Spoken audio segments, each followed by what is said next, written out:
Ayan guys, di pa rin natatanggal yung truck na aksidente dito sa may C5 southbound. Kaya kung paakit kayo ng McKinley, galing kayong C5 north southbound, eto sarado ngayon yan. Kaya ang gagawin nyo, dito kayo C5, tapos kanan na lang kayo dito. Pwede yan. Kawawa, babae daw to eh.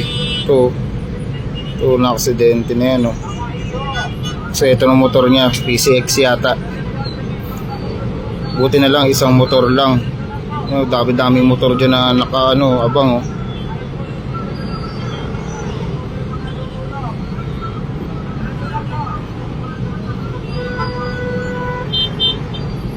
Ba't di naalis yan? Magka-traffic yan dyan, oh.